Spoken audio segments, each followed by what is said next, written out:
Hello and welcome to Sensei podcast. This is Manos Brilakis discussing with leaders in the field of CTO and complex PCI. Sensei means teacher or master in Japanese. The goal of the Sensei podcast is to help you learn and improve in CTO and complex PCI so that you can become the best that you can be and offer your patients the best possible results.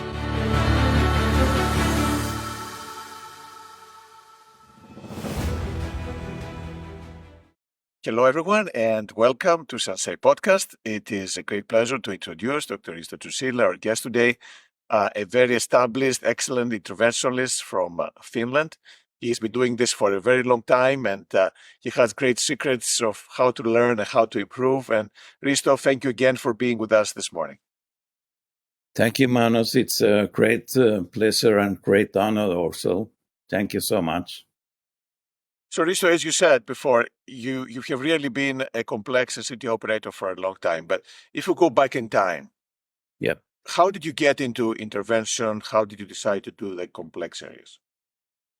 Well, that's a long story, Manos. I never was dreaming of being an invasive cardiologist. I was working most of the time with intensive care, and I wanted to be an intensive care doctor, but somehow I did slipping and sliding into invasive cardiology. You know how it goes. Nothing is, you're not prepared, but one day you stay there. And I think it was 1990 when I did my first angio, something like 90 or 91, I'm not sure. And that's the history. And so you started like literally for the first days, right? This was the first days of angioplasty, the first time with stents. So you got into this area very, very early. And how were things at that time in Finland in terms of cardiology intervention? There was very much cabbage done. Actually, me and my colleague started the stenting program in 94. Nobody had done this before in Finland, and everybody, not everybody, but very many people were bypass operated. And PTCA was done only for some percent. I can't give you no figures, but something like that. And then I think coronary disease is fairly common in Finland, right? Is it something that is fairly common with the lifestyle and the food? Yes. It's a big difference between Eastern Finland and West Finland. West Finland is like West Europe, and East Finland it's very much more complicated coronary disease. Is it genetics, you think? Is it lifestyle? I think it's both. It's lifestyle also. They started with some kind of diet regulations in 68 or something like that, because young men were dying if they survived 40 years, it was good. But it's a big difference to the West Finland. Okay. And which part are you practicing at? Is it the east or the west part? Or? West. Okay. So you went into intervention from the very early days, and you started doing angioplasty and stents. And how did you decide to go into the CTO world and the complex PCI world? Well, that goes quite long back also. Nobody was talking about CTO like 96. It was chronicle. It was occlusion, and we were looking at the occlusions and wondering if you have occlusion in one vessel, or you have a very tight stenosis. What is the difference? Why not try to open the occlusion, because you're stenting the very tight lesion anyway. So we tried to open up the occlusions. We were picking like chickens, and sometimes we succeeded, sometimes not. And actually, I think it was 96 or 97, we sent a case to I don't remember the name of the paper, maybe Invasive Journal or something like that, because we took the patient back and the vessel was open. And that was, we stood there and couldn't understand what had happened. And that's the reason why we started to take patients back that we had tried. And very often there was a recanalization. But very often we also ended up outside of the vessel. But it doesn't, because we didn't follow with the balloon, so it didn't happen so much. So we just got back and picking like a chicken again. So that's yeah. That's how I came in this world, and then things started to happen when Japanese colleagues were taking up this CTO era, so to speak, and really big things happened when people from Northern Ireland and James Pratt from Great Britain and people from United States started to learn out this, teaching out this technique for everybody. It was like a little bit like a closed club before. It was secrets on the left, the secrets on the right, and maybe if you were a very good friend with somebody, you will get to know the secret. But when you guys came, everything was open, and everybody could share the things that you need to know. Perfect. And then how did you build up your experience? Did you have people come over? Did you go visit other places? How did you build up your experience in getting better and better in CTO and complex? I visit a lot of hospitals. I used to go to, we visited London, James Pratt and Elliot Smith and Simon Walsh. Visited New York Presbyterian Hospital with Dimitri. Proctors like I did my first bridge point with Bill Lombardi. I don't remember, 2007 or something like that. Tony De Martini, my dear friend, and Cal and Aaron Grantham and all these great guys. And of course, visiting also Congress, it's always difficult in congresses to follow the cases, but you can make a lot of contacts, and that's very important. That's very, very important to get support when you call to your friends and ask how would you do. Maybe send a angio or whatever. So proctoring at my hospital, visiting other hospitals, visiting congresses. Perfect. And now you've been doing it for a long time now. Are you getting nervous when we do these cases now? Are you fairly relaxed? How does it work these days after all the experience you've had and all the years of work you've done in this area? You have to be a little bit nervous. It's like, if you perform music, if you don't feel any nervousity, you won't make a success. Same thing is when you do a difficult CTO or ship. You need to be a little bit nervous, not too much shaky, because then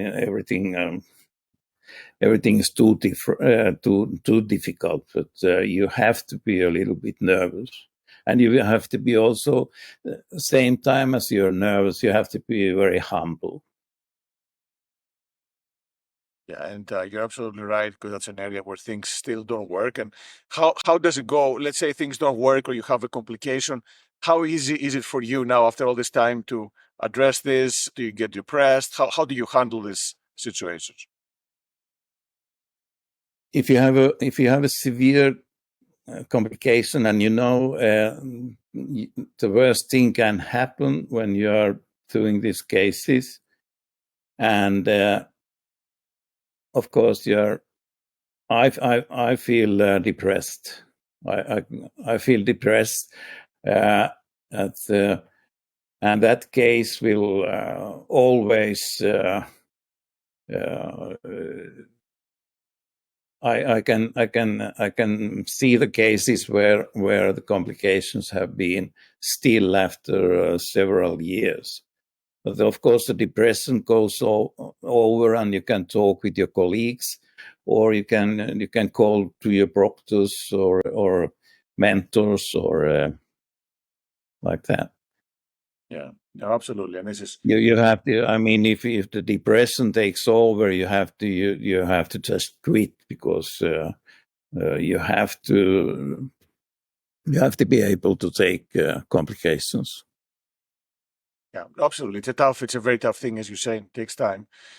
But also one thing that is very important: if you have a complication, it will help you and the family when you go and tell what has happened, and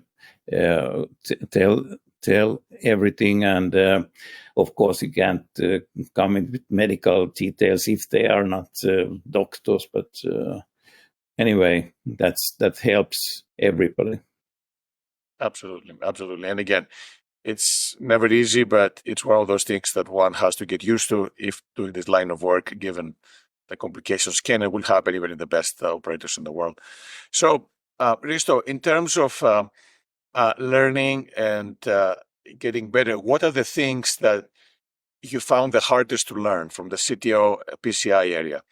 Was it a specific technique? What was the thing that you found the most difficult to learn? That's hard to say. I think the most difficult at the beginning. We are talking about time for a long time ago, when we tried to retrograde with rotawire, and everybody knows how rotawire behaves. It's very, very difficult, and you're trying to do retrograde case. So it was like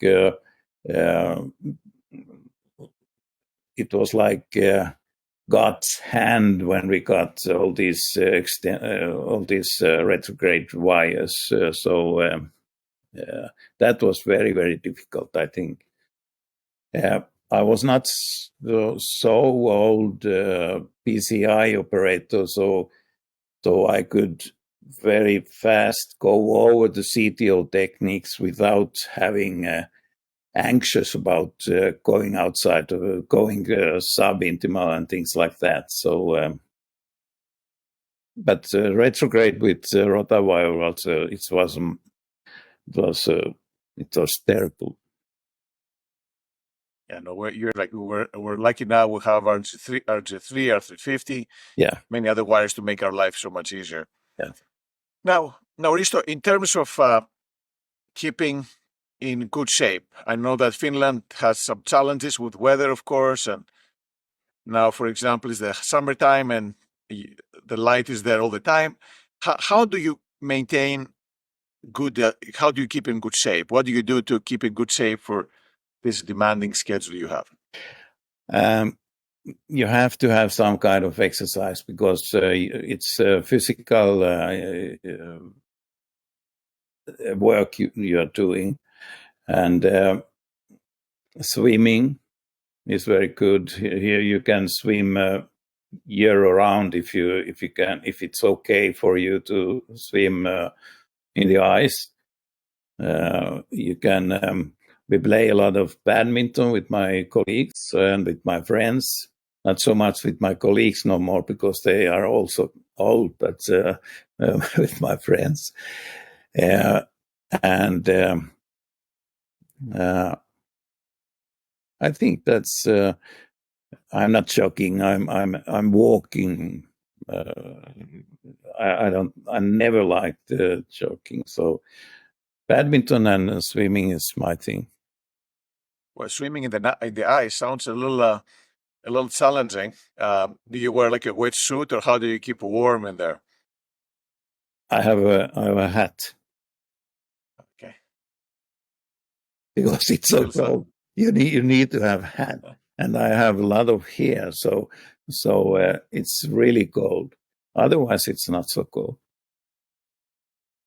Perfect. Well, again, sounds pretty intimidating if you ask me, but it looks like you've got used to it. How about any favorite books or any favorite movies that you have? One of the if you start with the movies, The Last Waltz. If you remember the band had a documentary concert, and that's great. One other one is Dancing with the Wolves. And if you're talking about books, Master Margarita by Mr. Bulgakov. Yeah, it tells about when Satan came to Moscow. It's very interesting. It's a very surrealistic book. It came out like 1930 or something like that. It was, of course, it was forbidden, but it's a very interesting book. There is another book that is very, very different, and it tells about a doctor. The book is called Sinuhe, Sinuhe. And it tells about doctor a very, very long time ago in at the Pharaoh's time, when they're in Egypt. It's a very interesting book. Actually, it's a Finnish writer. It's not the reason I like it, but it happens to be a Finnish writer. Wonderful. And then Risto, in terms of the things that get you excited right now, what are you excited about the field of CTO and complex? Are there some developments that you're looking forward to? Where do you see the field going, since we have been seeing it from the very beginning when it started? Well, there is always coming new things, and I think it's a little bit. It's like refining all these techniques. I don't see so much just coming on or things on the table. Of course, they are coming. I was very excited, but it never was so big success. Was the plasma wire? Maybe you can remember that. and things like that. I think it's refining the techniques that we have now. Okay. And then how about yourself? How do you see things moving forward? Are you planning to do CTOs forever? Are you planning to do less complex cases down the line? How do you see yourself going forward? I intend to be 69 in May. So actually, I still live kicking, but I quit in December. I'm just advisor now. I'm doing a little bit proctoring nearby hospitals, but I'm not active in the lab no more. I think I have done. I've also got so much radiation from the early days, so yeah. I'm not saying I'm afraid what happens, but the fact is it was very much radiation we got. Yeah, absolutely. Machines were much less developed back then, as you said. So not the same, but at the same time, it's great to share your experience and all the cases you've done with so many other people. So this is wonderful. Are there other operators in Finland who are doing CTOs? Are the programs expanding? How is that developing? I've been proctoring in almost in whole Finland, and the centers that have done the things that I'm trying to learn out, they are doing great. They have most often they have 2 operators. They have dedicated staff. They are going through the cases before, which tools they are using. They have tools in the room, so they don't have to go and seek the tools somewhere in the corridor or it takes so much time. So there is hope. Wonderful.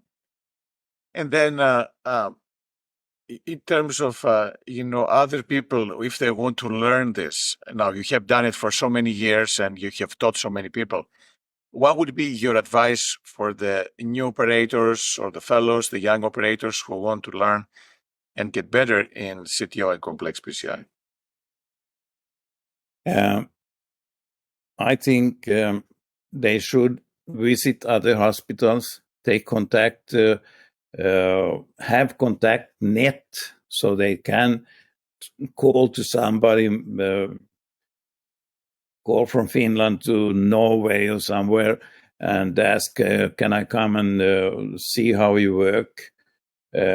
Getting in proctors, visiting congresses, see live cases so much, and discuss with your colleagues in the same place at the hospital. And very often you need a friend, you need a colleague. I mean, think about Lennon McCartney and Jagger and Richards. I mean, they need each other. So I think this is a true story even in CTO world. Yeah, absolutely. And that's the best way to learn, as you say, to see others, work with others, and learn from others. This is how we all get better at any stage of the game, actually. So, Risto, again, thank you so much. This was wonderful talking to you. Thank you. Congrats for creating, a new school of CTO PCI in Finland, Northern Europe, and thanks for all the piece of advice for the other people. I think, as you said, that the field is developing, but you played a huge role in it. So thank you so much. Thank you so much. It's been a great pleasure for me. Thank you, Manos.